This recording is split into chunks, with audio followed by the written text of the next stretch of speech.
Hello, YouTube. No. Howdy, YouTube. I'm seeing myself. Hey, YouTube. This is Jessica Lovato RN coming at you with this week's YouTube video called 10 Ways to Get Through Your Shift Like a Boss. Like a boss. Smooth sailing. You can do this. You're rocking it. Everyone's going to be so impressed with you. So I'm hoping this goes okay. My 3-year-old is napping, my husband is napping, and my little is in the living room, which I am just on the other side of the couch. I'm gonna show you this. I'm on the other side of the couch right now, and he is down there. He's down there eating a bottle. I tried to put on Baby Einstein for him, but my husband did something weird to the TV, so he's just watching the screensaver. But he seems to be content, so we'll see how this goes. So, like I said, my name is Jessica Lovato RN. This is my YouTube channel. I do videos on nursing, ways to be an awesome nurse. I do interviews with nurses. I also do videos on healthy living because those are all tied in together, if I do say so myself. This week we're going to go over 10 ways to get through your shift like a boss, and without more talking and showing you my baby, let's just do this. Got my list done. Also, I got a new phone this week, which is very exciting, so I'm hoping that these videos are better quality now. I'm very excited. I'm trying to look at the camera and not myself in the... Anyways, let's just do this. Okay, number one, beginning of your shift, you're getting a report, right, from the nurse, from the offgoing nurse. This is time to do a mini assessment. And no, I'm not saying do your assessment. That's super annoying and rude. Don't get out your stethoscope, start listening to their heart, their lungs. When I say mini assessment, that means notice things. Are they anxious? Is their room messy? Do they look like they're in pain? All of that, just kind of try to tune in while you're getting report and just make a little note of it. And we'll get back to that at another number later on down the list. So number one, mini assessment. Observe the room while you're getting report. Number two is stay positive even if the offgoing nurse that you're getting report from is negative. I cannot tell you how many times I've gotten report from a nurse before we go in the room. She's like, I'm just gonna let you know this patient is so mean, or their family is so nitpicky, and they just aren't nice to nurses, and they're so demanding, and they're on the call like 24/7, and da-da-da-da-da-da. Just don't even listen to that. I'm telling you, it's gonna pay off. Just don't tune out. Just take what you need to know from a report that actually matters, because if you start out your shift with that negativity, it's not going to go good. It's a self-fulfilling prophecy. You're setting yourself up for failure. And you need to start your shift out positive. Every shift is a new chance to start over with that patient. And I've had so many patients that I was perfectly fine with that the other nurse had a ton of issues with. And I'm not saying that that person's a bad nurse. Maybe they're having a bad day. Maybe there's a miscommunication, but just stay positive. Number three, get it done ASAP, people. Don't be sitting around like, oh, I got report real quick. I'm just gonna check my work email, or I'm gonna talk to my coworker, and then I'll get med pass going. No, just use it to your advantage. Get it done. Get it out of the way. Get your meds passed, get your assessments done, get charted. Just get it done, because you never know what's going to happen. And you don't want to be coding a patient or getting an admit or whatever and having to do all that stuff on top of it. At least if you're up to date and you have everything done, then you're good and you don't have that stress, and you can just deal with whatever comes up, whatever's on your plate, okay?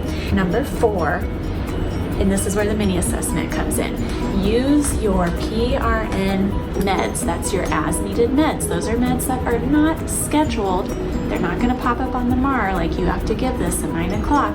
Those are meds that you only need if the patient needs them. But they're there to be used. It's like nurses think that It's so weird to me. They think that those are a last resort. Those aren't a last resort. Those are to make your patients stay better. Those are to help them mentally, physically, whatever. So when you're doing that mini assessment, if they seem anxious, if they seem like they didn't get a good night's sleep, if they seem like they're in pain, see if they have meds for that already. Because you can just bring them in when you're doing your morning med pass or your evening med pass, and they're gonna love you so much more for it, and that's also setting yourself up for success. Help them have a good stay because they need to heal, and if they're not sleeping, if they're anxious, if they're in pain, if they need to go to the bathroom, then they're not gonna heal as well. All right, so use your PRN meds. 5, bring water and snacks. I've said this many, many times, so I'm not gonna harp on about it for a long time. Just bring waters and snacks. Okay. Number 6 is if you have any procedures pending, like you need to do an IV, you need to do a wound care change, or even if you want to give your patient a bed bath and change their linens, bring everything you could possibly need. Bring everything you could possibly need. Everything you could possibly need.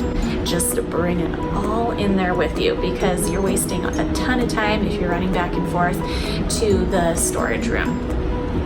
Simple enough, but just while you're in there, just try and get it all the first time. You'll thank me later. Number 7 is fill your pockets. So after you get report, when you're in the med room, getting your patient's morning meds, fill up on alcohol swabs, on if you have like those little green caps for IVs, fill up on flushes, which I know technically we're not supposed to have in our pockets. Things to check blood sugars, have alcohol swabs, have flushes, have everything, just put it in your pockets. And also, you know who never carries anything in their pockets? Doctors. It's true.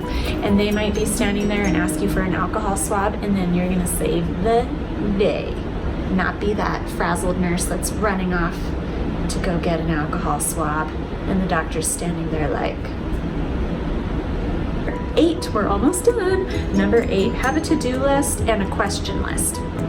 The to-do list is so you don't forget anything important. Have it separate from your report, just everything for every patient on one to-do list, and you can just write the room number right there and what it is, and then cross it off as you go. Easy peasy.